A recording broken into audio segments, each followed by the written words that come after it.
السلام علیکم دوستو، میرا نام ہے زیان اور آپ دیکھ رہے ہیں ایکسپوز ہاؤس۔ دوستو، جب حضرت نوح علیہ السلام نے اپنی قوم کو حق، سچ اور سیدھے راستے کا پیغام دیا تو ان لوگوں نے ہر بار حضرت نوح کا مذاق بنایا اور آپ علیہ السلام کی طرف سے دی جانے والی ہدایت کو مکمل طور پر جھٹلا دیا۔ آپ علیہ السلام نے 900 سال تک ان کو اللہ تعالیٰ کی طرف بلایا، مگر جب وہ نہ مانے تو آپ نے خدا تعالیٰ کی بارگاہ میں دعا کی کہ یہ قوم کبھی ہدایت نہ پائے گی، یہ لوگ تیرے عذاب کا مذاق اڑاتے ہیں، ان کو دکھا کہ تو کیا طاقت رکھتا ہے۔ اللہ تعالیٰ نے حضرت نوح علیہ السلام کو یہ حکم دیا کہ وہ ایک کشتی تیار کریں اور پوری دنیا کے حیوانات اور انسان جو آپ پر ایمان لائے ان کو اس میں جمع کریں۔ تو حضرت نوح نے خدا کے حکم کی تکمیل کی اور اس دوران آپ کی قوم آپ کے اس عمل پر ہنستی رہی، مگر آپ علیہ السلام نے 100 سال کی محنت کے بعد وہ کشتی تیار کر دی۔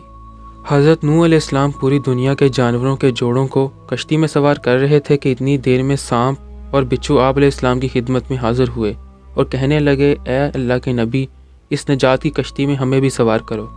مگر حضرت نوح علیہ السلام نے فرمایا، تم لوگ تو انسانوں کو تکلیف دیتے ہو۔ یوں سانپ اور بچھو رو کر آپ علیہ السلام سے عرض کرنے لگے کہ اے اللہ کے نبی، آپ ہماری نسل کو بچائیں۔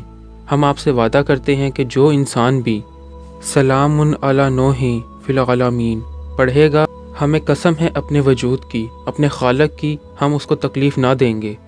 اس وعدے کے بعد حضرت نوح علیہ السلام نے سانپ اور بچھو کے جوڑوں کو بھی کشتی میں سوار کیا۔ اس نجات کی کشتی میں جو بھی مخلوق سوار ہوئی ان کے سوا خدا کے حکم سے سب ختم ہو گئے۔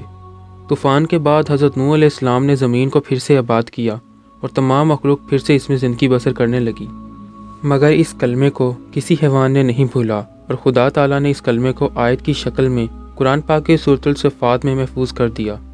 آج بھی کسی ویرانے میں جب سانپ، بچھو یا کسی بھی حیوان کے سامنے اس آیت کو پڑھا جاتا ہے تو وہ اس آیت کے احترام اور اس کے پس پشت انسانوں سے کیے گئے وعدے کو سمجھ کر پڑھنے والے کے قریب نہیں آتے۔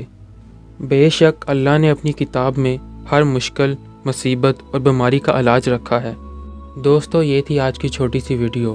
اگر آپ کو پسند آئی ہے تو تھوڑی سی زحمت کر اسے اپنے دوستوں کے ساتھ ضرور شیئر کریں۔ میں ملوں گا آپ سے کسی نئی دلچسپ ویڈیو میں، تب تک اپنا خیال رکھیے گا۔ اللہ حافظ۔